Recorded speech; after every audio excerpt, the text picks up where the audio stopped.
Hey everyone, welcome to The Doctor's Daughter. Before we begin, thank you for 12 subscribers. Please remember to subscribe if you haven't already and help me grow this family.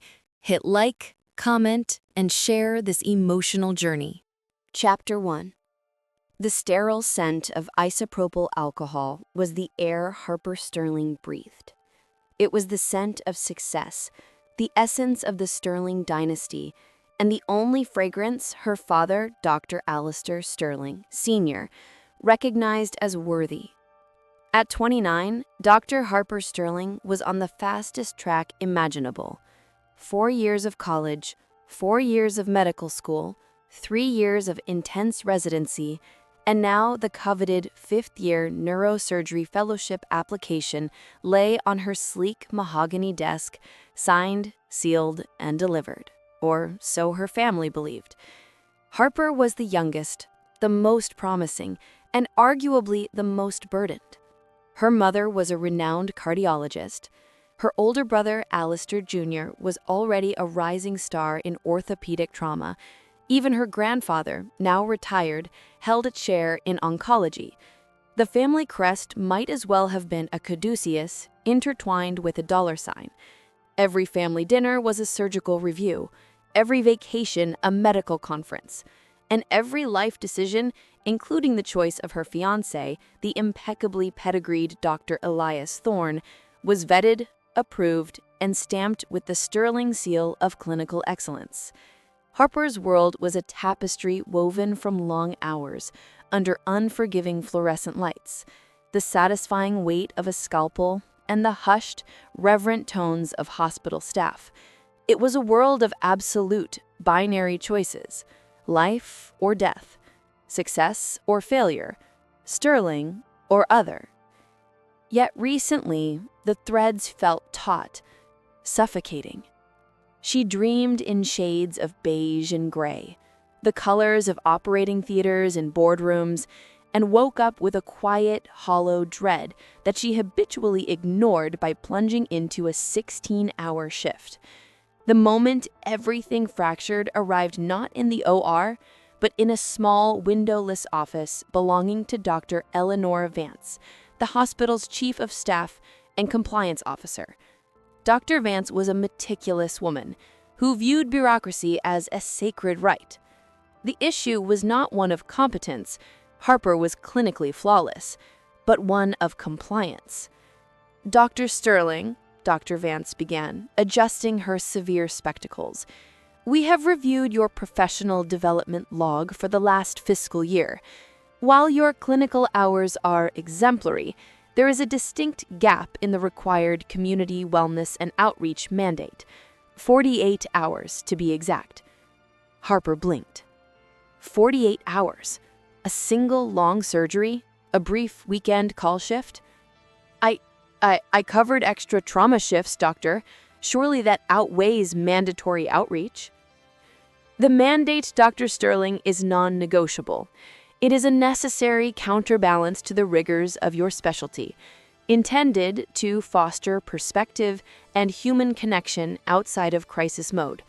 Your official record states 0 hours logged against the designated community health initiatives. Dr. Vance tapped a pristine ledger. This oversight, regrettable as it is, compromises your application review for the advanced fellowship until the deficiency is remedied. You must complete these hours now. A cold wave washed over Harper. The fellowship application was due next month. The timing was disastrous. Where am I to go? I can't simply walk into a free clinic without credentialing, and I can't step away from my current caseload for a month. Dr. Vance smiled, a thin, almost pitying expression. We've already arranged a placement. It's part of a new experimental initiative aimed at connecting medical professionals with non-traditional forms of societal engagement. It's unique, and I must emphasize, mandatory. Your father approved the mandate, though I believe he was under the impression it would involve a high-level administrative review of a small, local nonprofit. The next morning, an official-looking itinerary arrived via messenger. The destination, the Brushstroke Community Arts Center. The required hours, 52. The duration, 2 weeks, starting immediately. The prescribed duties, general assistance, program support, and facility maintenance. Harper stared at the file. Facility maintenance. She, a woman trained to dissect the human brain, was being sentenced to 2 weeks of what sounded suspiciously like janitorial work at an art center. The audacity was staggering. She pictured the likely environment: dusty, disorganized, filled with the loud, messy passion of people who hadn't grasped the fundamental difference between passion and a career that pays. She called Elias, her fiancé, who was already irritated by the disruption to their meticulously planned schedule. "It's absurd, Elias. 2 weeks lost. They're making me clean paintbrushes. I'm going to fall behind on my research." "Just grit your teeth, darling." Elias's voice was smooth, practiced. "Think of it as a necessary evil. 2 weeks of slumming it, then back to the OR. Just don't forget who you are, Harper. We have a life waiting for you here." His words, intended to comfort, felt like a chain tightening around her wrist. Don't forget who you are. But lately, looking into the mirror, Harper wasn't so sure she liked who she was supposed to be. Her reflection showed the perfect neurosurgeon, sharp, controlled, immaculately dressed in tailored suits that mirrored her inner rigidity. But behind the precision, a faint, almost imperceptible shadow of longing flickered, for what she couldn't name. As she packed a small, practical suitcase filled with sensible cotton shirts, dark slacks, and a pristine bottle of hand sanitizer, she felt a profound sense of injustice. The Sterling family name demanded excellence, precision, and the avoidance of all things messy, uncertain, and unquantifiable.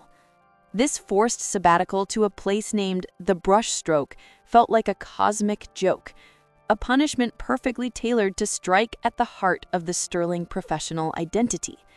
It was 2 weeks of forced immersion into the very other that she had been trained since childhood to rise above. It was a sentence, and she was determined to serve it quickly, efficiently, and without breaking a single sweat. Or, more importantly, without getting a single speck of paint on her clothes. She needed to get back to the clean, clear, life and death stakes of her real life. The last thing she packed was a small, blank sketch pad she hadn't touched since she was 12 years old, when her mother had gently guided her to drop the crayons and pick up the science textbook. It was a reflex, a ridiculous sentimental impulse she regretted instantly. She shoved it deep under a pile of compliance documents, as if hiding a secret crime. She was Harper Sterling, Dr. Harper Sterling, and her purpose lay not in lines of charcoal, but in the life-saving lines of a complex surgical incision. 2 weeks. She'd count every hour until she was free. Chapter 2. The Brushstroke Community Arts Center was, to Harper's discerning, clinically trained eye, an architectural nightmare. Located in the oldest, most ignored section of the city, a neighborhood her family only discussed in terms of infectious disease rates and socioeconomic disparity, the building was a converted early 20th century warehouse. Its exterior was a riot of color, a chaotic patchwork of murals ranging from abstract swirls to photorealistic portraits, all peeling slightly under the indifferent sun. The scent that hit her upon pushing open the heavy, squeaky double doors was not the expected sterile alcohol, but a thick, intoxicating cocktail of turpentine, sawdust, old coffee, and the faint, sweet smell of clay dust. It was loud, too, a cacophony of sound that felt aggressively uncontrolled. Children's laughter mixed with the rhythmic clang of a hammer from a back room, the low-volume strains of an acoustic guitar, and the high-pitched squeak of an electric saw. It was a sensory overload, a violation of the quiet, measured control she was accustomed to. Harper stood rooted just inside the threshold, a lone, expensive sentinel in her charcoal blazer and precise silk blouse, her leather briefcase clutched like a surgical instrument. She looked around, utterly lost. The main floor was an open space teeming with activity. Easels scattered across a polished concrete floor, streaked with paint, tables piled high with half-finished sculptures, a large, brightly lit corner where a group of teenagers were spray painting cardboard cutouts under the watchful eye of a woman with tie-dye hair. A voice, warm and grounded, cut through the noise. "Well, you look like you're waiting for a heart transplant and hoping I'm the donor." Harper stiffened, turning toward the source of the voice. Leaning against a paint-splattered pillar was a man who was the absolute antithesis of every man in the Sterling family tree. He was tall, but not in the rigidly structured way of a surgeon. His height was relaxed, easy. He wore worn jeans, a heather gray t-shirt dusted with fine white powder, sawdust or plaster she couldn't tell, and a faded blue apron that was more abstract expressionism than protective gear. His hair was dark and slightly too long, falling across a pair of eyes that were the color of warm, aged amber, eyes that regarded her with a mixture of amusement and immediate understanding. His hands, she noted, were large, calloused, and utterly devoid of surgical precision. He announced, "I am Dr. Harper Sterling," she announced, her voice precise and formal, intended to establish immediate professional distance. The man pushed off the pillar, revealing a strong, athletic build. He extended one of those working man's hands. "Antony Hayes, director, janitor, occasional sculptor, and since 2 minutes ago, your supervisor. Welcome to the brushstroke, Dr. Sterling." Harper hesitated, then offered a quick, cool handshake, a mere brush of fingers. "I was informed my duties involved program support. I assume I'll be setting up a database or perhaps providing consultative advice on community health education?" "Using a database. That's adorable, Dr. Sterling. We use sticky notes and hope for the best. And consulting? We consult the muse mostly. Right now, our most pressing program support need is getting the bathroom tiled and prepping the big north wall for the new neighborhood mural. You look like a woman who knows how to grout." Harper stared at him, aghast. "Grout? Mr. Hayes, I am a fifth-year neurosurgery resident. I have spent the last decade specializing in the most intricate—" "I know what you do, Dr. Sterling. Your father made sure I had the full 3-page curriculum vitae. Look, this isn't the OR. You're not here to cut or diagnose. You're here to serve the community in the capacity we need, which right now is manual labor and organization. Besides," he added, his amber eyes twinkling with a challenge, "if you're so good at high-precision tasks, a tiling job should be child's play, shouldn't it? It requires pattern recognition, spatial awareness, and extreme cleanliness." He handed her a bucket of scrub brushes and a bottle of industrial-strength cleaner that definitely wasn't isopropyl alcohol. Orientation Phase 1. The floors are pre-World War II mosaic. They haven't seen a proper scrubbing in a decade. We need a clean slate before we start moving the heavy equipment for the mural. Start in the pottery studio. It's the dustiest. Harper felt a surge of indignation so intense it nearly choked her. She was being treated like an intern. No, worse, like hired help.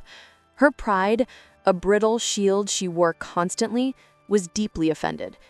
Yet the terms of her mandatory service were explicit. Failure to comply meant an immediate black mark on her record and the potential loss of the fellowship. She took the bucket, her knuckles white against the plastic handle. "Fine," she clipped out. "Where is the pottery studio?" "Follow the sound of the despairing teenagers," he instructed, pointing toward the back. "And doctor, the name's Antony, and try to relax. This isn't life or death. The worst thing that can happen is you get a little messy." The pottery studio was a disaster zone of dried clay, spilled glaze, and overflowing water buckets. The air was thick and humid.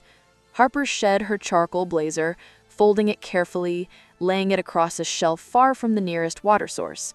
She rolled up her sleeves of her silk blouse, revealing forearms that were used to pushing gurneys and holding instruments, not scrubbing floors.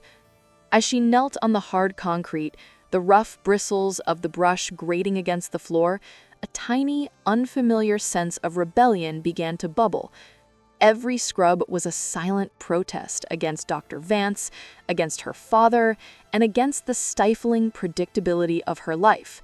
She attacked the grime with surgical fervor, turning the mundane task into a precision exercise. She found a strange, unexpected satisfaction in seeing the dirt lift, revealing the pale, original color of the concrete beneath. Antony watched her from the doorway for a long minute, a faint, knowing smile playing on his lips. He saw the fire in her eyes, the perfectionism applied to a bucket of dirty water.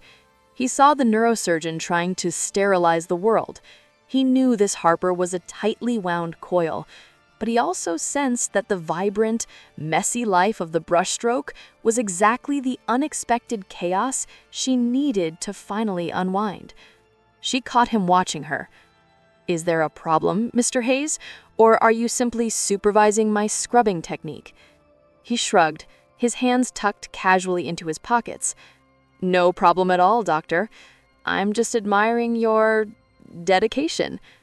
I think you might be the first person in the history of the brushstroke to successfully scrub under the paint stains." He then walked off, leaving Harper alone with the scent of pine cleaner and the rhythmic sound of her own furious scrubbing. The first physical, non-medical work she had done in a decade. The irony of it all was bitter, but underneath the bitterness, a sliver of forgotten muscle memory stirred, the memory of work that created something tangible, something that didn't require 7 years of graduate-level education. Chapter 3. The initial days of Harper's service were a study in enforced humility. Antony had stuck rigorously to manual tasks, ensuring she was fully immersed in the unglamorous reality of running a grassroots center. She spent time organizing a chaotic supply closet, patching minor drywall cracks, and, most humiliatingly for the future neurosurgeon, folding mountains of brightly colored laundry from the textile studio. Her hands, usually covered in surgical gloves, were now slightly chapped from cleaning solvents and faintly stained with purple pigment she couldn't quite remove. The relentless chaos of the brushstroke, however, began to exhibit its own peculiar form of order. Antony, for all his relaxed demeanor, ran the place with a kind of organic efficiency. He didn't use Gantt charts or P&L statements, but he knew every student, every volunteer, and every project's exact status purely through observation and connection. He had an innate, intuitive understanding of logistics, honed during his years as a carpenter, building bespoke furniture and renovating homes, a fact that, to Harper's surprise, she found oddly appealing. His was a structured creativity, not the pure, flighty anarchy she had feared. The first true breach in Harper's defensive armor came on the 3rd afternoon. She had just finished applying a fresh coat of stark white primer to a wall near the front entrance, a task that required her characteristic precision. She worked slowly, meticulously, ensuring not a single drop strayed onto the adjacent turquoise trim. Antony appeared, holding 2 cans of paint. "Perfect prep, doctor. You've got the cleanest primer coat this wall has ever seen. Now for the trim. It needs a minor touch-up. It's chipped near the baseboard." He handed her a small, delicate brush and a can of bright, electric turquoise. "This is for the detailed work. Try not to use too much pressure. It's an almost meditative process." Harper hesitated. This was painting, not just scrubbing. This was color application, a step closer to the very mess she was trying to avoid. But the trim was chipped, a flaw in her perfectly primed canvas. The instinct to correct the imperfection was too strong to ignore. She dipped the brush, testing the weight of the liquid. It was thicker than any fluid she was used to, requiring a light, steady hand to control the flow. She knelt, her posture still perfectly rigid, and applied the first stroke near the floor. It was a minuscule task, yet it required a focus that was both familiar and startlingly new. In the OR, focus meant suppressing all emotion. Here, it felt like an invitation to engage. "You're holding it like a scalpel, doctor. Try letting your wrist move. It's not about cutting a line, it's about following the line." He gently placed his large, paint-dusted hand over hers, correcting the angle of the brush. The contact was startling, warm, rough, immediate. A surge of purely physical awareness shot through Harper, making her drop the brush slightly. "Relax," he murmured, stepping back instantly, his amber eyes apologizing for the intrusion. "The stroke comes from the elbow, not the knuckles. Think of it as a dance, not a dissection." Harper blushed furiously, an emotion she hadn't felt since adolescence. She picked up the brush and tried again, concentrating on his words. "Elbow, not knuckles." She let the turquoise glide, watching the rich color erase the unsightly chip, marrying perfectly with the existing shade. A small, unexpected warmth spread through her chest. It wasn't the powerful rush of saving a life, but a quiet, deeply personal satisfaction. I created something whole again. That evening, back in the small, temporary apartment provided by the hospital, a sterile, corporate rental, Harper received the expected call. Her father, Dr. Harper Sterling, Sr. "Harper, I've spoken with Vance. This community service farce has gone on long enough. I told her I'd donate triple the amount to their building fund if they released you immediately. The fellowship committee is reviewing applications next week, and I want you back here presenting your latest research on gliovascular coupling." "She can't, Father. The mandate is administrative, not financial. It's a box that has to be checked by participation." Harper recited the language of compliance that her father respected. She omitted the part about tile grout and folding laundry. "Nonsense. There's always a way around petty bureaucracy. I'll make a few calls. Now, tell me, is this Antony Hayes character a suitable administrator? Has he secured all their tax exemption paperwork? Is the center solvent?" Harper found herself defending Antony, not the center. "He is very grounded, and he manages their resources effectively. The center provides vital support to the youth here. It's a good environment." The word good felt weak, inadequate to describe the vibrant life she had witnessed. "Good, Harper, you're destined for great. Good is what people settle for. Get out of there, Harper. I need you focused on the fellowship." The line clicked dead. Harper stared at her slightly paint-stained fingers. Her father was trying to pull her back into the lightless, pressure cooker world of her professional life.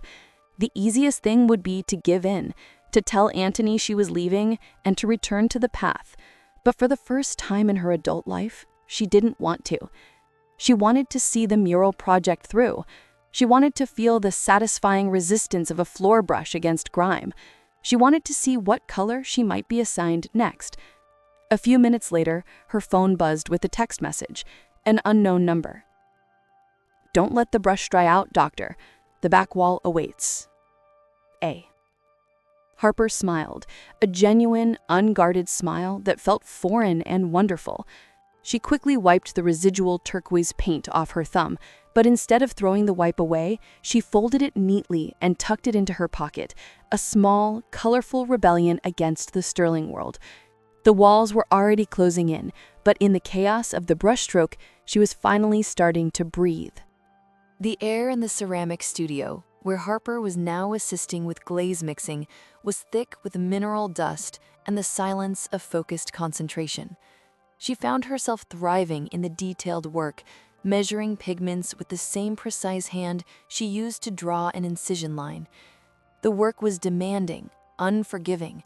The smallest miscalculation could ruin a kiln full of work, and yet the stakes were delightfully low. No one died if the blue turned green.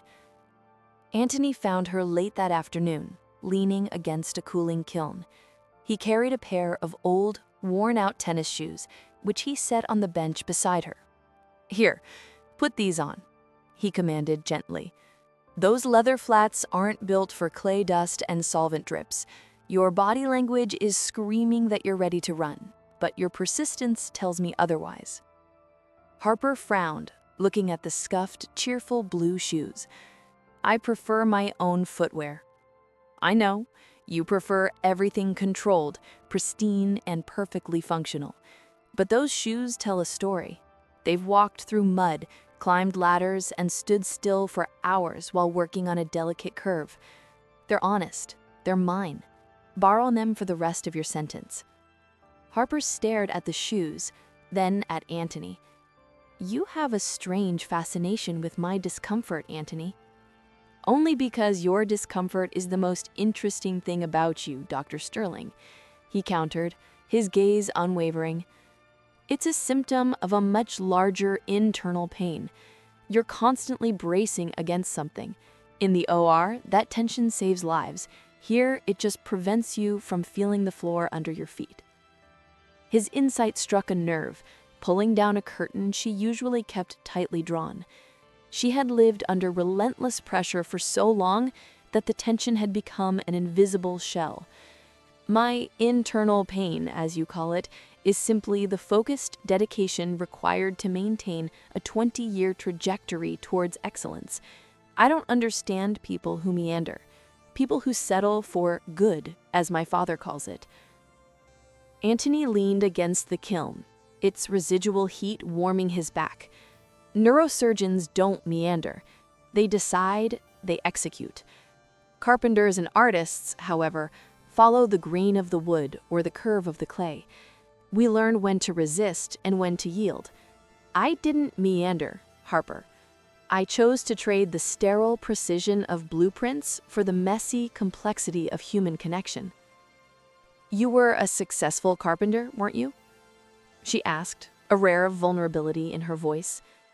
"Built high-end, custom furniture. Beautiful work. But one day, I realized I was building things for people who already had everything, and the process was less about creation and more about consumption.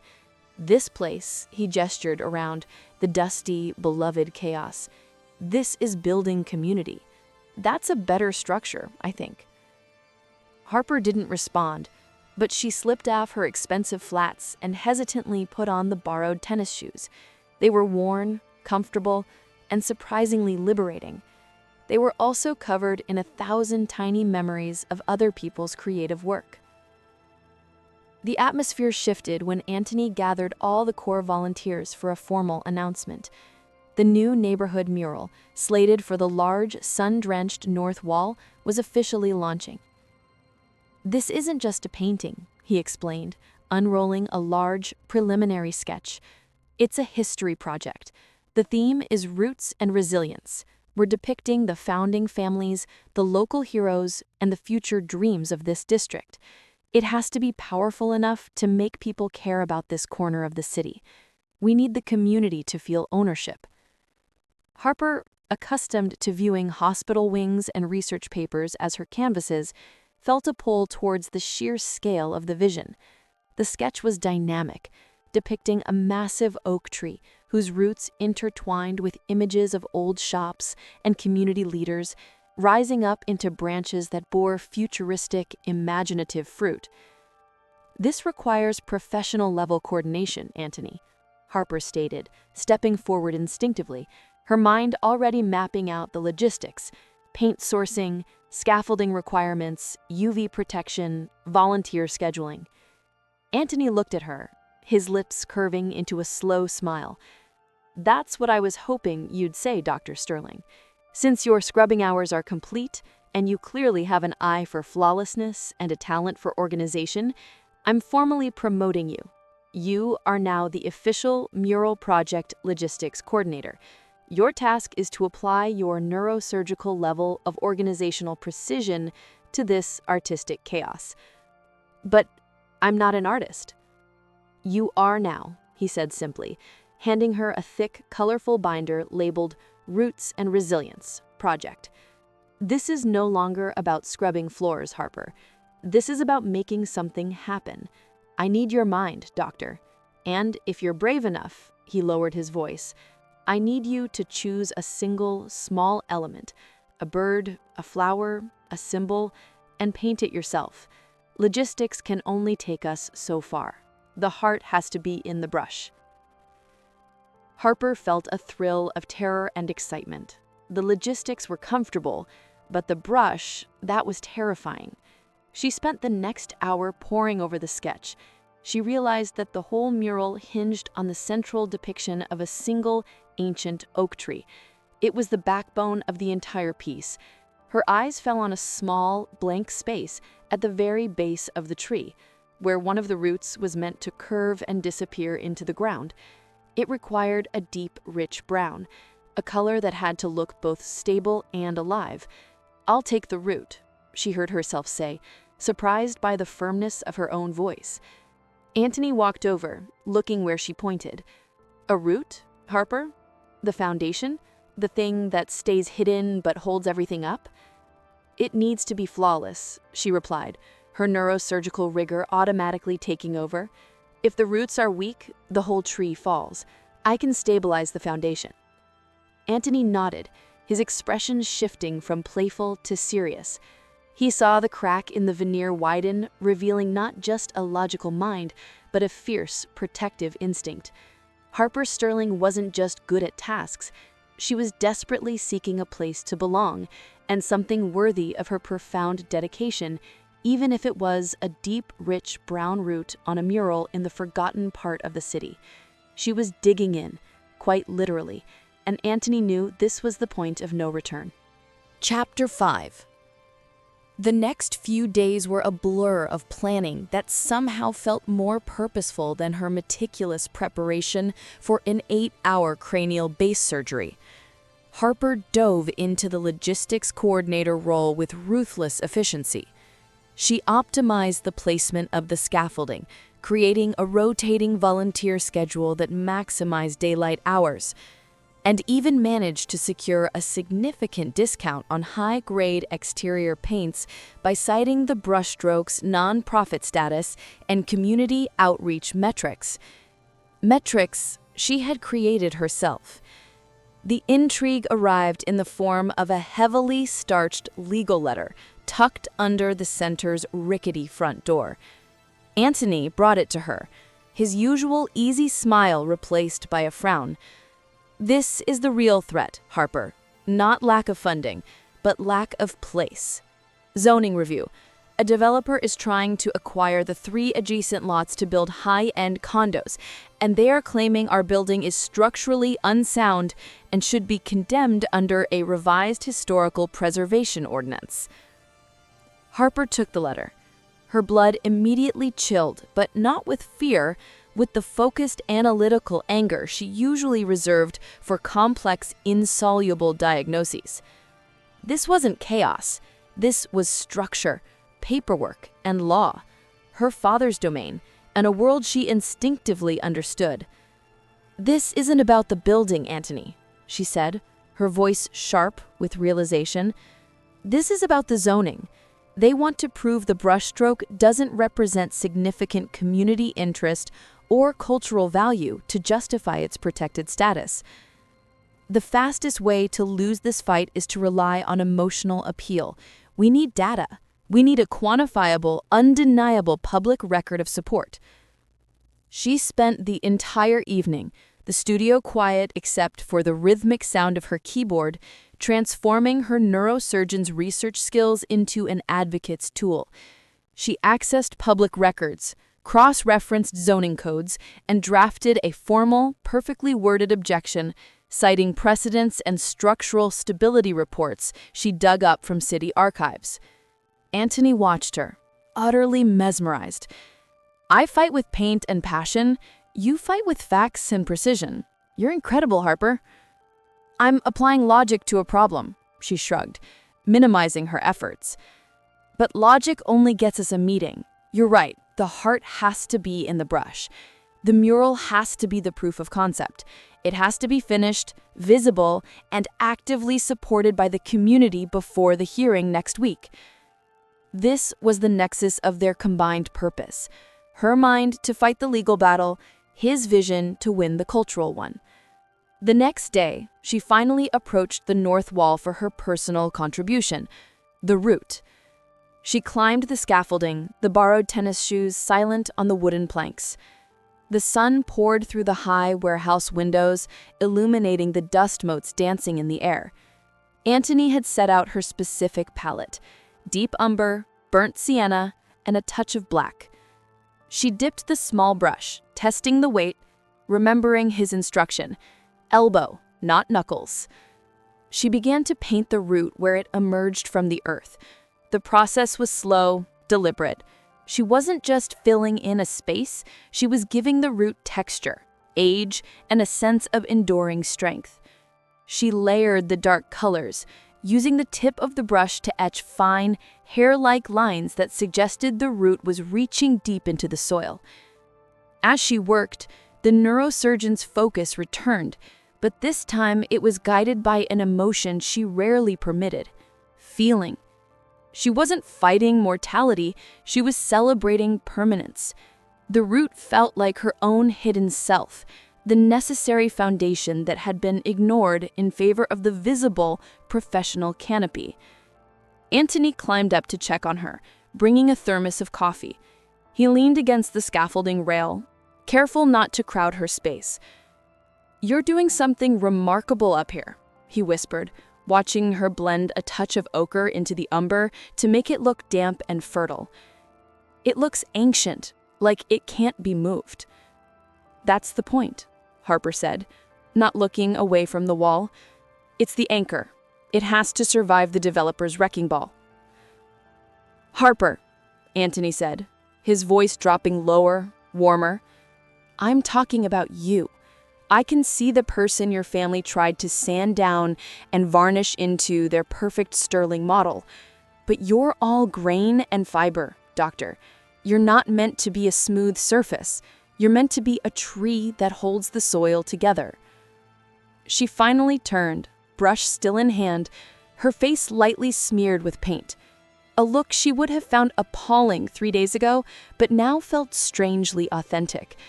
His proximity on the narrow scaffolding felt suddenly intimate, the background noise of the center receding. His amber eyes, usually so full of gentle mockery, were now earnest, seeing her rather than her title. "If I become that tree, Antony," she said, her voice barely a breath, "I lose everything else. I lose the career, the stability, the future that has been planned for me since I was a child. I lose my family." "Or," he countered, taking a single, small step closer, "you gain the courage to build your own forest.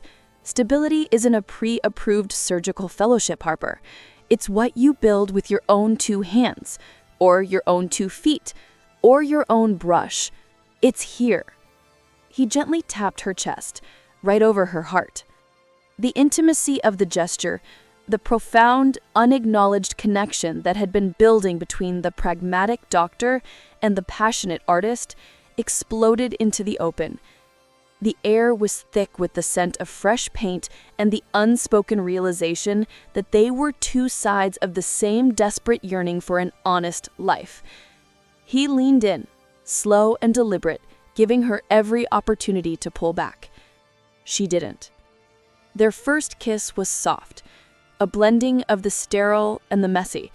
It tasted faintly of coffee and turpentine, a perfect, unexpected fusion of their 2 worlds. It was a kiss of shared purpose, a silent agreement to stop resisting the flow, a profound moment of inspiration that confirmed her suspicion. The greatest risks weren't taken in the operating room. They were taken right here, in the full, unpredictable light of a community art center, painted on a massive wall for the whole world to see. Harper, the neurosurgeon, had just committed her first act of true artistic defiance. The kiss had been a catalyst, pushing Harper's world into sharp focus. The following week, she balanced her mandatory service with clandestine trips back to the hospital. Her time in the sterile environment now felt alien, the hushed tones and gleaming instruments cold and impersonal. She would spend 12 hours reviewing complex neurological scans, only to rush across town to spend the evening discussing color palettes and volunteer rotas with Antony. The scent of formalin and antiseptic now merely masked her longing for the earthy fragrance of wet paint and plaster. Her two worlds were becoming irreconcilable. At the hospital, she was Dr. Sterling, the machine of precision, fielding questions about her fellowship from Elias, who was growing increasingly distant and suspicious. "You seem distracted, Harper. Your focus is lagging. It's that ridiculous service trip, isn't it? Get back here and finish your papers." Elias's irritation only reinforced her sense of emotional alienation. He saw her distraction, Antony saw her transformation. At the brushstroke, she was just Harper, the one with the surprisingly good organizational skills and the steady hand, the woman who could make a root look like it was ready to sprout. With Antony, the conversations flowed easily, covering everything from the physics of light dispersion to the ethics of gentrification.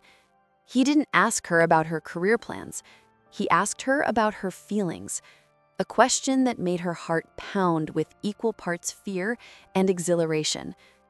She started seeing art not as a frivolous hobby, but as a form of non-invasive preventative medicine. She saw that quiet, withdrawn teenagers find their voice through graffiti art. She saw the elderly community members connect over shared memories as they contributed details to the history portion of the mural. The art center was a giant, functioning therapeutic ecosystem. It was healing people before they ended up on her operating table, broken by life's stressors. A moment of crisis occurred not with a medical emergency, but with a community one. A young boy named Matteo, who had become the heart of the youth pottery program, had his entire project, a series of delicate, glazed figurines, vandalized by rival teenagers. The figurines were shattered. Harper, hearing the commotion, rushed in, her clinical response instantly activated. She saw the boy's distress, his face pale, his breathing rapid, shoulders hunched, and she reached for the familiar, comforting language of triage. "Matteo, are you hurt? Did anyone touch you? Let me check for cuts." Antony stepped in front of her, gently but firmly, blocking her path to the boy. "Harper, stop. He's not hurt. He's heartbroken. Your medical skills aren't needed right now." Antony knelt beside the weeping boy, not touching him, but simply being present. "Matteo, I see the pieces. It's devastating. I know you poured yourself into those. They're ruined." Matteo choked out. "All of them. I can't fix them." Harper's mind screamed, "Glue them, stabilize the fragments." That was the only way she knew how to fix things. Antony gently picked up one of the largest fragments, a piece of a beautifully sculpted bird wing. "Maybe we don't fix them, Matteo. Maybe we transform them. We take the broken pieces, the kintsugi way, and we find a new design. We make a mosaic. It's not a failure, it's a metamorphosis. It's stronger and more beautiful because it survived." He spent the next hour with Matteo, not sweeping up the pieces, but laying them out, showing the boy how the fracture lines could become the defining characteristic of a new work. Harper watched from a distance, her hand unconsciously covering the phantom ache where her own heart felt fractured. She realized Antony wasn't just directing an art center. He was practicing a form of psychological, community-based neurosurgery, mending invisible wounds with patience and perspective. The revelation was profound and destabilizing.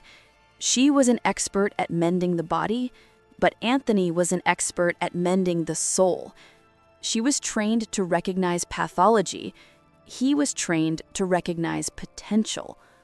Later that night, as they stood under the massive, silent expanse of the north wall, planning the next color application, Harper finally confessed the depth of her internal conflict. "My world is so defined, Antony. Everything is measurable, controllable. My entire life is predicated on a single clean line that leads straight to the fellowship. This place, it's a beautiful, terrifying labyrinth. I feel more alive here than I ever have, but every hour I spend painting or planning means I'm actively choosing to derail the future my family built for me." Antony didn't offer a platitude. He picked up a can of deep indigo and began stirring it slowly.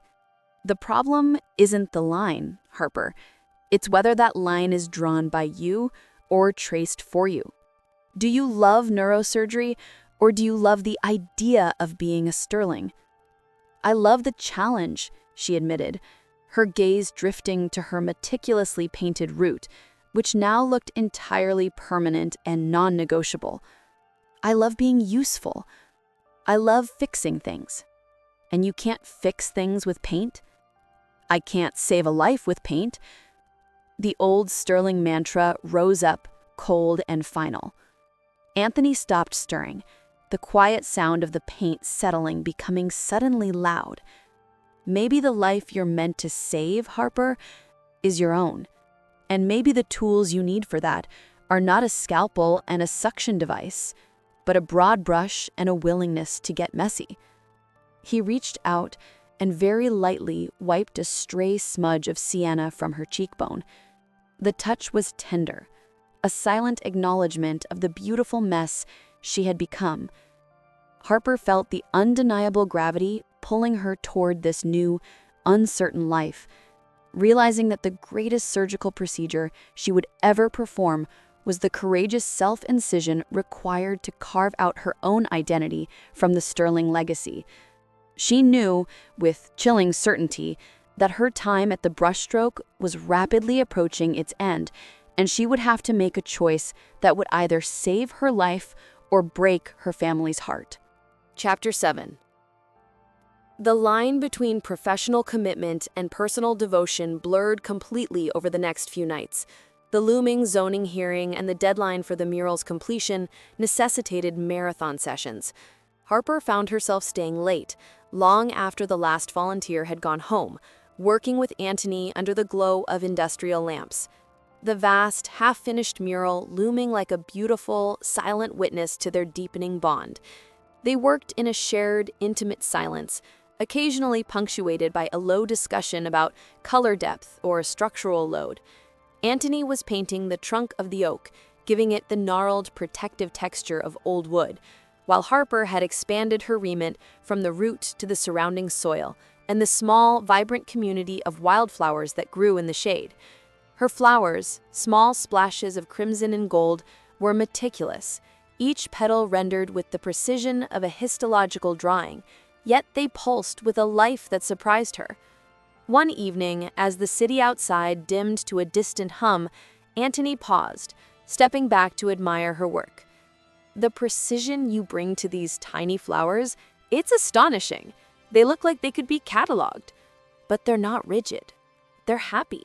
That's the most surprising thing, Harper. You paint happy." Harper sat back on her heels, wiping a strand of hair from her paint-smeared forehead. Happiness is unstructured. It's inefficient. It's hard to justify in a 5-year plan. And yet, here you are, the most efficient woman I know, pouring 4,800 characters of pure, inefficient joy onto a wall. He teased, kneeling beside her.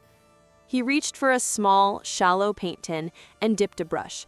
Instead of applying it to the wall, he gently reached out and painted a tiny, perfect turquoise asterisk on the inside of her wrist, right where she usually checked her pulse. "There," he said softly. "A punctuation mark on your future. A reminder that sometimes the most important work is the beautiful, messy kind." Harper's breath hitched. She looked at the tiny, bright mark, a speck of color that mocked the pale skin usually reserved for injection sites and vital sign monitoring. It was a brand of defiance. "I'm scared, Antony," she confessed, her voice barely audible. "If I don't get the fellowship, my father won't speak to me. Elias will leave. I lose everything. The Sterling name is currency. It's my identity." Antony took her hand, his thumb gently caressing the painted asterisk. "Your name is only currency if you choose to spend it on their terms. And if Elias only loves the name, he doesn't love the woman who paints tiny, perfect wildflowers on a community wall. Harper, I can't offer you a sterile, guaranteed future. I can offer you a life built from scratch, with a lot of dust, a lot of passion, and a promise that I will always see the brilliance in your mess."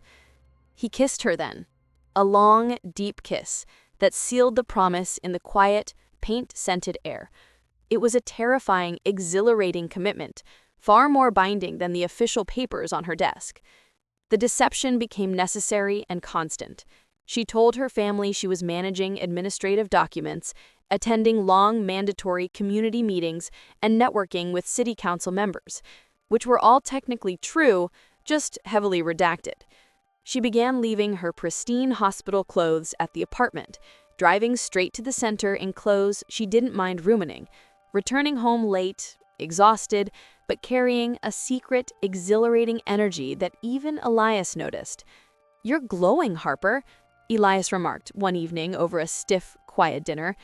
"That service trip must be agreeing with you. You almost look rustic." His tone was not complimentary. "It's the fresh air," she lied smoothly, picking at her perfectly grilled salmon. The tension of leading a double life began to take its toll. She found herself mixing colors in her head during rounds, sketching floral patterns on prescription pads, and feeling a profound sense of wrongness whenever she held a sterile instrument. She was a woman split down the middle. The left side, the perfect doctor. The right side, the burgeoning artist. Her heart irrevocably pulled toward the man in the apron. One afternoon, while she was helping a young girl design a complex geometric pattern on the wall, her phone rang. It was her brother, Alistair Jr. His tone was tight and controlled. "Harper, Dad's concerned. We've been hearing things, not about the center, but about you. I know a couple of nurses who saw you across town, far from the center's address, wearing paint-splattered clothes. You looked unkempt, and I'm told you were seen with a man who, by all accounts, appears to be a common laborer." Harper felt the blood drain from her face. The Sterling net was closing in. Her carefully constructed secrecy was crumbling. "It's a large mural, Alistair. We have to coordinate with local tradespeople for the scaffolding and materials. Antony Hayes is the director and a skilled former craftsman. He's essential to the project's success." "A former craftsman, Harper? That's code for unemployed, isn't it? Listen to me. The Sterling name cannot be associated with failure or worse, with romantic indiscretions in the wrong social strata.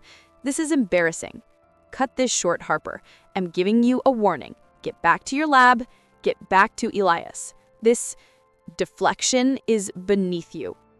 He hung up, leaving Harper trembling with anger, not fear, beneath her. The phrase echoed the elitist disdain of her family, the idea that the messy, physical work of the hands was somehow inferior to the intellectual work of the mind. She looked at the turquoise asterisk on her wrist, a defiant beacon. She turned and found Antony, stacking heavy bags of plaster with the easy grace of someone who understood physics and leverage. He looked up, sensing her distress, his eyes full of immediate concern. Harper walked over, the scent of fresh plaster replacing the ghost of formaldehyde. "My cover is blown," she whispered. "My brother called. They know I'm here. They suspect the director. They're coming for me, Antony." Antony didn't stop working. He lifted the last bag, placing it neatly on the stack. He wiped his hands on his apron and looked at her, his expression resolute. "Let them come, Harper. Let them see what you've built here, and what we're building together. You don't have to hide who you are anymore." The challenge was laid bare. Her 2 weeks were officially up, But the fight had just begun.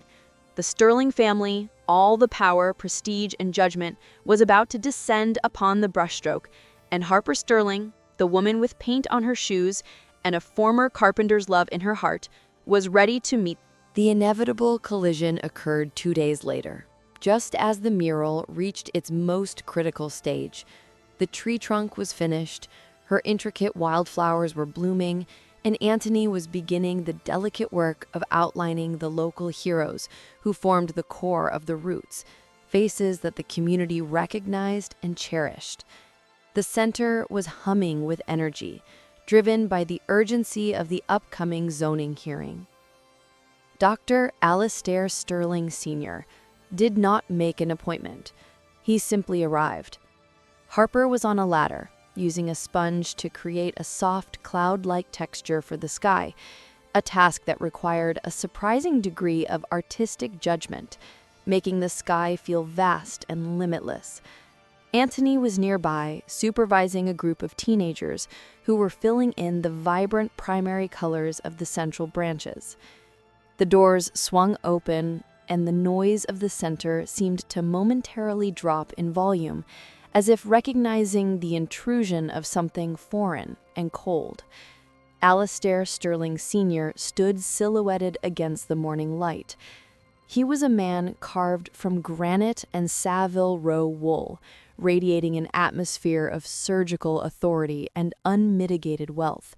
He was flanked not by hospital staff, but by Elias Thorne, Harper's impeccably groomed fiancé, who looked around the paint-spattered room with visible distaste, as if bracing for contamination.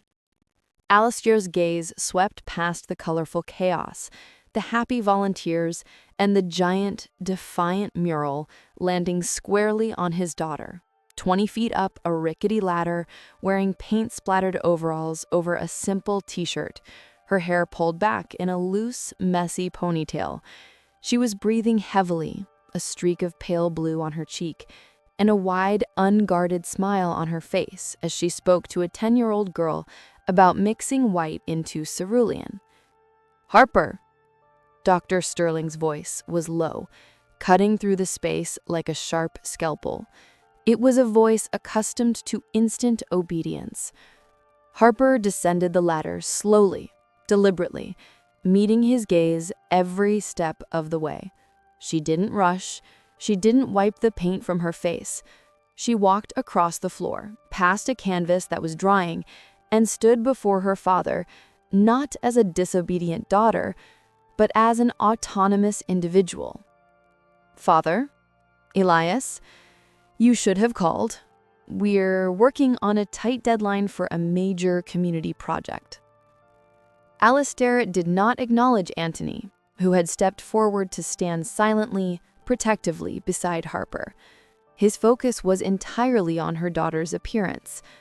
"Deadline? You look like a street urchin, Harper. You have paint on your clothes. I sent you here to satisfy a bureaucratic technicality, not to join a hippie commune," gestured to the mural with a dismissive sweep of his hand. "This is a pleasant distraction, nothing more. Your 2 weeks are up. The plane tickets for the conference, and subsequently your interview, are booked for tomorrow morning. Elias and I are here to collect you and your belongings." Elias stepped forward, his expression a mask of disappointment. "We miss your focus, Harper, and frankly, this place is entirely inappropriate. The air quality, the noise, it's not the environment for a future neurosurgeon. Come home. This defiance is pointless." "It's not defiance, Elias," Harper said, her voice steady despite the adrenaline surging through her veins. "This place is doing real work. We are fighting a predatory development company that wants to eliminate a vital resource for this community. My logic and organizational skills have been instrumental in preparing the legal defense." "Legal defense is not neurosurgery, Harper. You have a God-given talent and years of expensive training that you are wasting on a few gallons of cheap paint and a zoning battle. You belong in the OR, saving lives, not saving murals." Antony finally spoke, his voice quiet, calm, and utterly unafraid. He addressed Alistair directly, ignoring Elias entirely. "With respect, Dr. Sterling, you're looking at this through the wrong lens. Your daughter has been saving lives here, not by incision, but by inclusion. She gave a voice to a community that was being silenced. She's organized a project that ensures the children here have a future that recognizes their own history. That is perhaps a longer form of life-saving than even you practice." Alistair looked at Antony, finally acknowledging him, his eyes glacial. "And who are you, sir? A former carpenter who now manages a poorly funded playgroup? What possible stability or future can you offer my daughter, who has the world's most advanced profession at her fingertips?" "I can offer her a canvas, Dr. Sterling. A space where she is allowed to choose her own colors, not just fill in the lines you've drawn.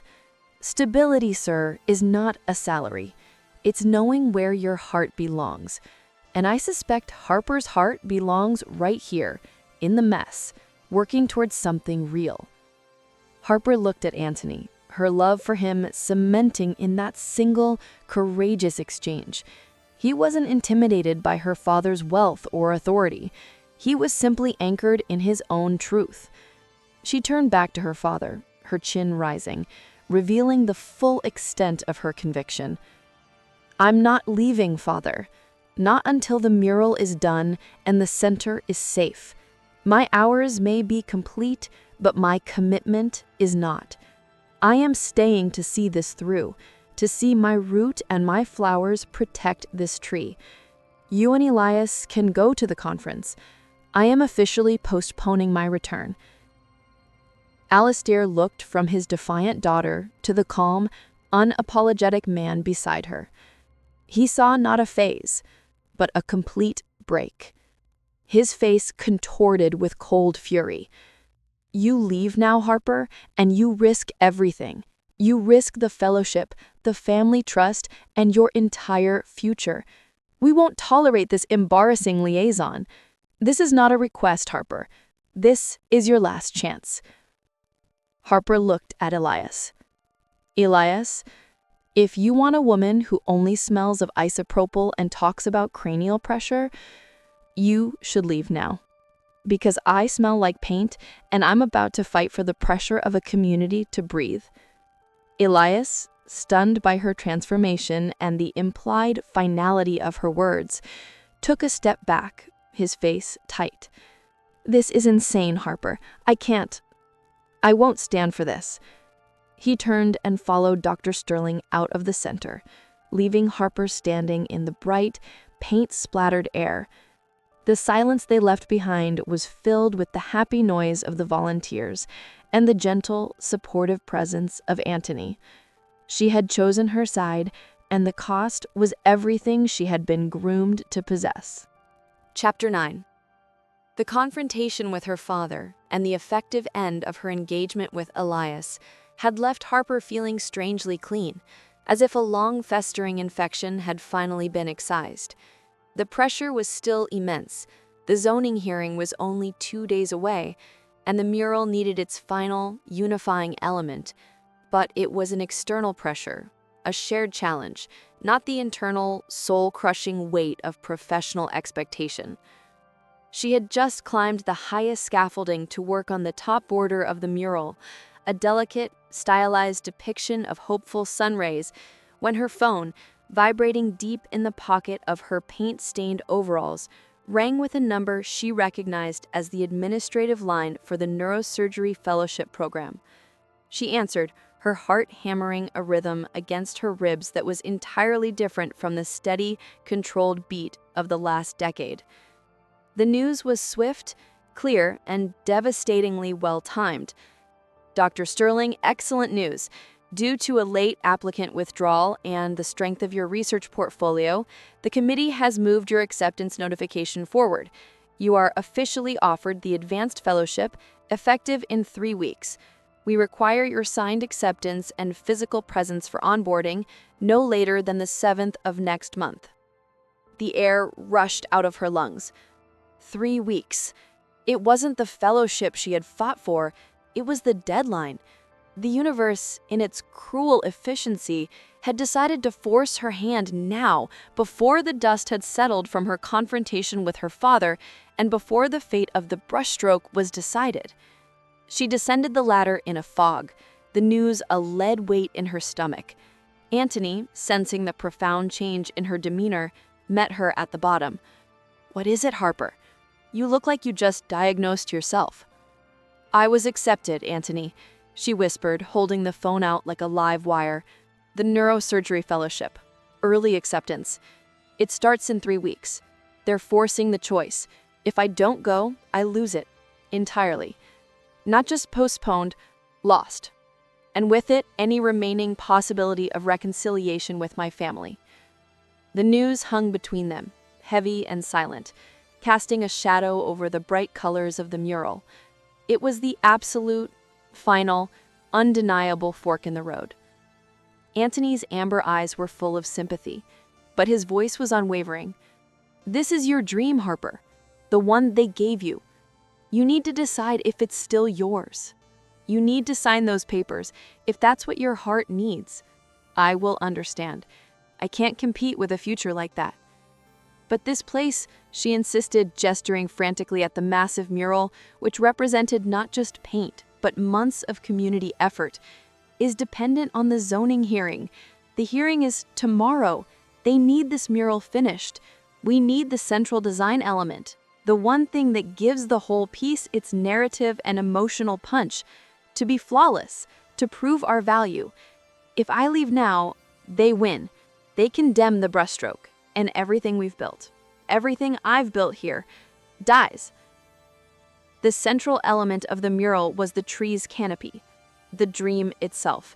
It was a complex, interlocking design of abstract, swirling light and hope, designed to contrast with the solid, earthy roots below. Antony had designed it, but it required a lightness of touch and a precision of line that only Harper's trained hand could execute in the time remaining. "You're the only one who can do the canopy, Antony. It's your vision, your movement." Antony shook his head. "My hands are too heavy right now. I'm thinking about the lumber, the logistics of the ceiling beams. I'm thinking about the fight. I'm grounded in the root and the trunk. The canopy, Harper, needs to be free. It needs to represent the future, the dream you just only realized you have. You're the one who needs to paint the promise of tomorrow." Harper looked from the phone representing the cold, hard, guaranteed future of the OR to the massive blank space of the canopy representing an uncertain, vibrant future with Antony. She saw the parallel. The neurosurgery was the root, her foundation of discipline, logic, and intelligence. But the art, the bold, soaring, light-filled dream, was the canopy, and she couldn't have one without the other. She had to use her full, brilliant self to solve this. She walked to her paint station, ignoring the buzzing phone. She grabbed the smallest, finest brush and a tube of iridescent white paint. She climbed the scaffolding again, this time with a sense of clarity, not dread. "Antony," she called down, her voice ringing with the finality of her choice, "get the community ready for the rally. I'm going to paint the canopy. I'll use every ounce of my precision, my focus, and my discipline to show the city what they're trying to destroy. I will use the art of neurosurgery to save this center. The fellowship can wait." She didn't sign the acceptance form. She didn't call her father. Instead, she began to paint the central element, the light.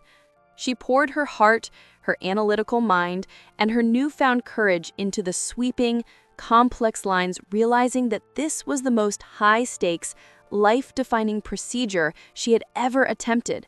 The life she was saving was not on the operating table.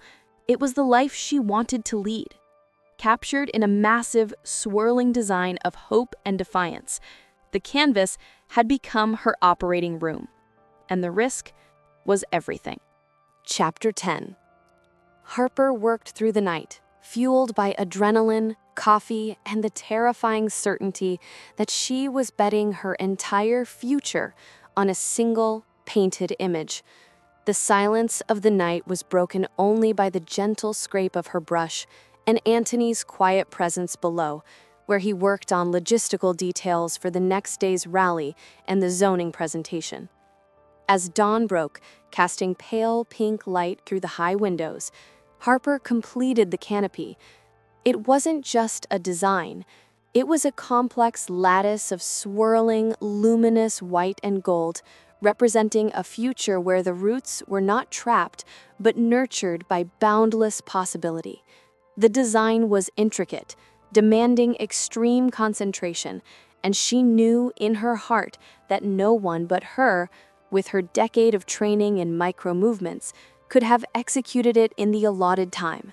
It was the perfect, undeniable convergence of her two lives, the surgeon's hand guided by the artist's soul. Antony climbed the scaffolding to join her for the final moment. He didn't speak, simply standing beside her, gazing at the massive, soaring design. "It's flawless, Harper," he breathed, his voice thick with emotion. "It's everything the community dreams of, rendered with the precision of a miracle. You saved us." "No," she corrected, turning to face him, the paint-smudged light of the sunrise on her face. "We saved each other.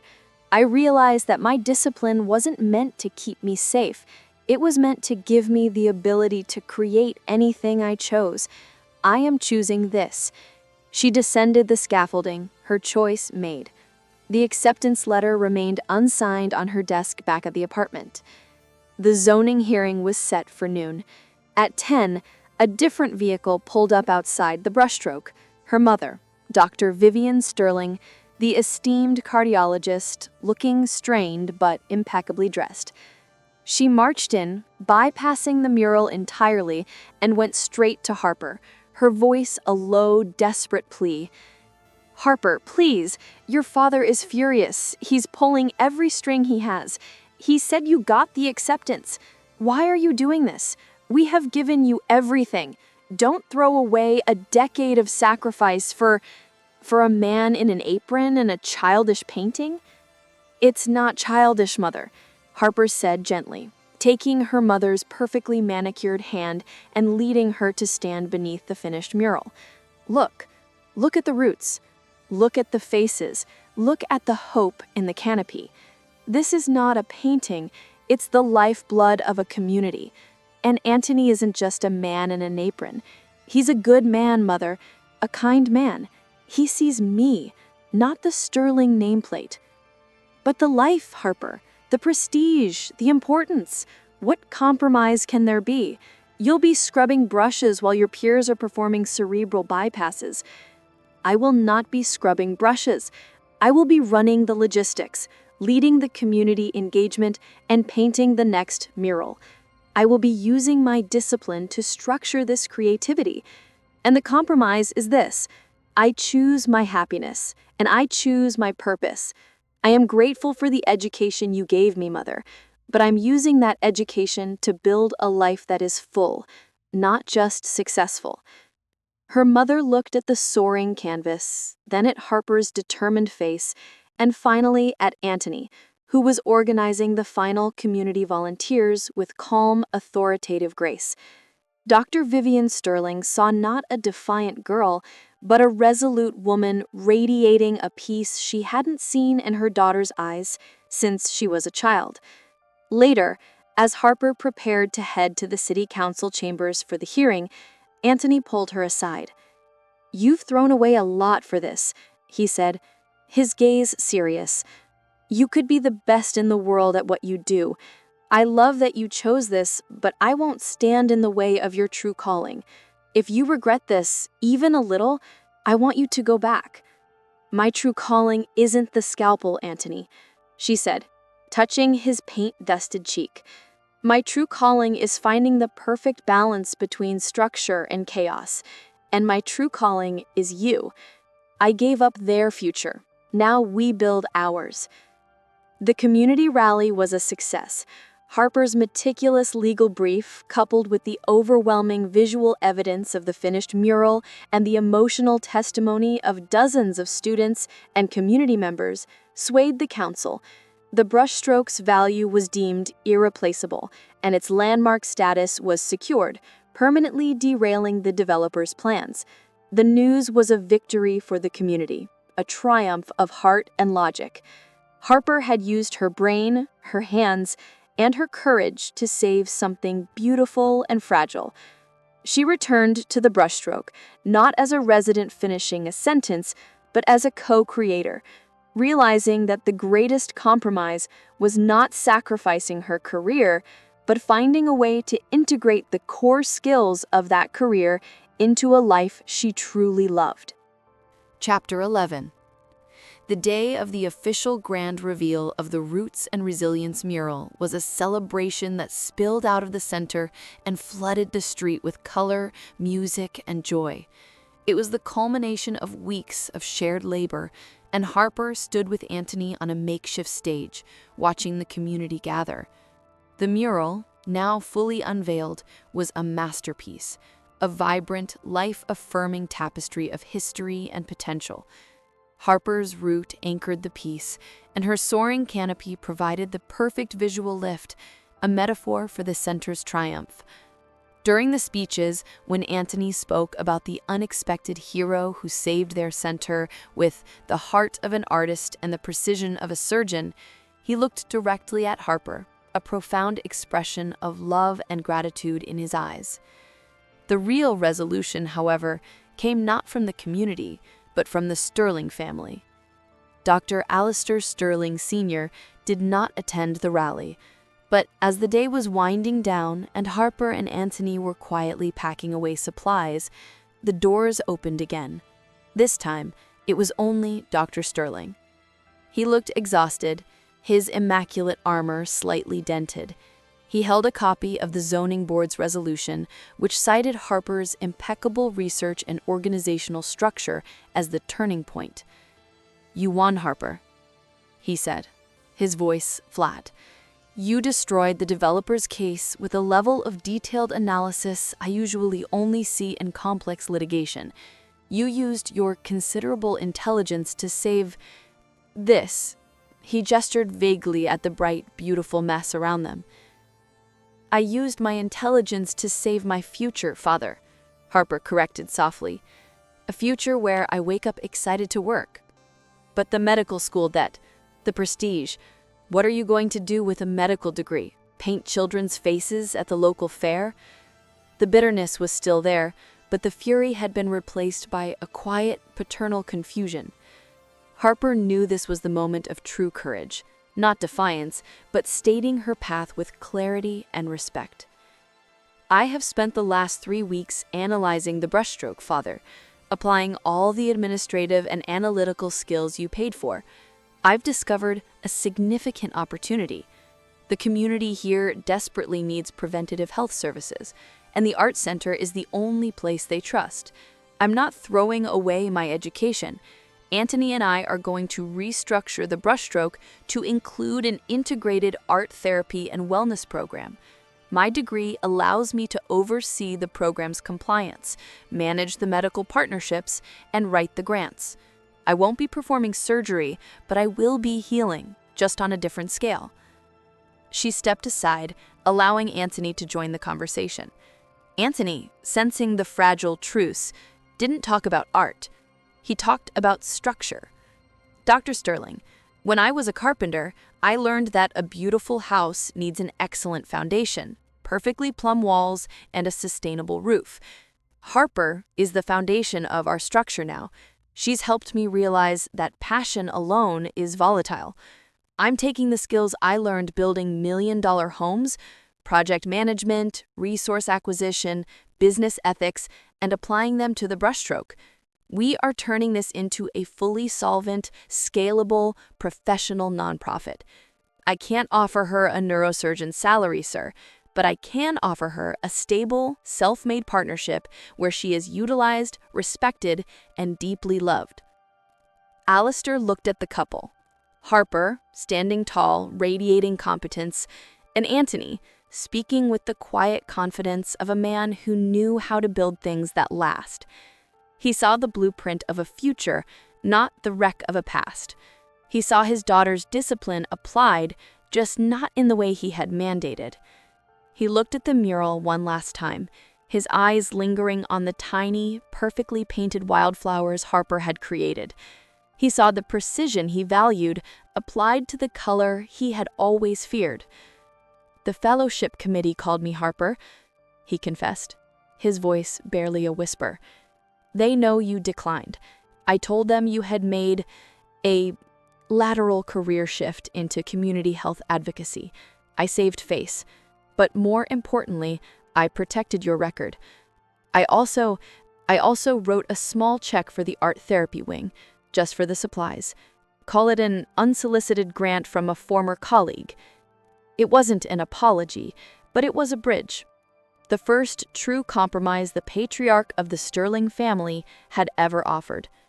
Harper rushed to him, hugging him fiercely, a raw, emotional gesture they had not shared in 20 years. The piece settled on the brushstroke.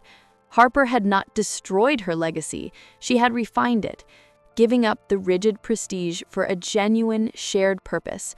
She had traded the OR's sterile spotlight for the warm, inclusive light of the canvas, finding the greatest fulfillment not in a perfect incision, but in the beautiful, deliberate strokes of a life lived by her own design, beside the man who taught her how to paint. Epilogue. 1 year later, the scent of turpentine and clean plaster permeated the air of the brushstroke, now a model for integrated community wellness. The new wing, quietly funded by Dr. Alistair Sterling Sr.'s unsolicited grant and meticulously organized by Harper, was up and running. It was called the Sterling Hayes Art Therapy and Outreach Center, a name that Harper and Antony both agreed was a perfect blend of their legacies. Harper, no longer Dr. Sterling, but simply Harper, ran the logistics of the entire operation. She oversaw grant applications, managed community outreach data, and coordinated volunteer health professionals who used art as a medium for emotional healing. She still wore sensible shoes, but now they were perpetually dusted with clay and streaked with paint, and the turquoise asterisk on her wrist had faded but remained visible, a permanent reminder of her choice. She still applied the rigor of triage, but now it was to balance the budget and secure long-term sustainability. She was the structure that allowed creativity to flourish. Antony, always the visionary, dedicated his time to the hands-on art programs and the physical maintenance of the building, teaching woodworking alongside sculpture. He often caught Harper sketching complex anatomical structures on a notepad during meetings, not as a longing for the OR, but as inspiration for new art therapy modules. He was the root, the grounding, the steady love that anchored her soaring intellect. Their compromise was not a surrender of ambition, but a synthesis of skills. They built a life together that was both meticulously planned and wildly spontaneous. Their home, an apartment above the center that Antony had lovingly renovated, was full of light, color, and the satisfying chaos of creation, a world away from the beige perfection of the Sterling manor. Harper's relationship with her family was still a work in progress. Her mother, Dr. Vivian Sterling, now volunteered once a month offering free blood pressure screenings at the center's wellness clinics, finding a quiet, unexpected satisfaction in contributing to preventative care outside the hospital walls. Her father remained stiffly proud, often sending anonymous, large pieces of equipment, like a top-of-the-line air filtration system for the ceramics studio, but never speaking directly about the center's success. He spoke to Harper almost weekly, but now the conversations were about grant compliance and budget forecasting, professional topics he could respect, even if the subject matter, art, remained baffling. The gap wasn't fully closed, but a functional, respectful bridge had been built. Elias had moved on, marrying a pediatrician within 3 months of their breakup, a woman who, Harper was sure, smelled exclusively of baby powder and commitment. She felt no sorrow, only profound relief. One warm summer afternoon, Harper was in the main studio organizing a massive delivery of new canvases. Antony approached her, his hands tucked behind his back. "I have a surprise, something that needs a neurosurgeon's touch." He presented her with a small, perfectly square, stretched canvas. It was blank, pristine white. "We're commissioned to do a new mural at the local public library. They wanted to focus on knowledge and discovery. I took the liberty of saving the central, most critical square for you. It needs to be the image that holds the entire theme together. The canvas awaits, Dr. Sterling." Harper laughed, a sound full of her deep, abiding peace. She took the canvas and the brush he offered, feeling the satisfying weight of the tool in her hand. "You know my preferences, don't you?" "I know your soul, Harper," he replied, reaching out to gently trace the faint turquoise asterisk on her wrist. She looked at the blank canvas, no longer seeing a threat or an empty space, but pure potential. She didn't hesitate. She dipped the brush into a pot of rich, vibrant indigo, a color that represented the deep well of her intellectual training, and began to paint a complex, swirling design. It was the pattern of the human brain's neural networks, rendered with the elegant beauty of a galaxy. It was the fusion of her old life and her new, a testament to the fact that structure and passion were not enemies, but partners. Antony wrapped his arms around her, resting his chin on her shoulder, watching the first strokes of their next creation. "This is beautiful, Harper. Intricate. What are you going to call this piece?" Harper smiled, leaning back into his warmth. "I think I'll call it compromise, because sometimes," she whispered, "the only way to truly save yourself is to finally give yourself permission to be both." They stood together, watching the colors dry, the surgeon and the carpenter, the art and the science, permanently united in the boundless, beautiful future they were building, one perfect stroke at a time. And that concludes the incredible transformation of Harper Sterling.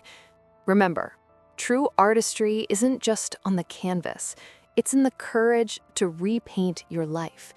If you are inspired by Harper's decision to follow her heart, make sure you subscribe and turn on notifications. Like, comment, and share. And click the video on your screen now to dive into another great story of self-discovery. We'll see you on the next one. Stay safe.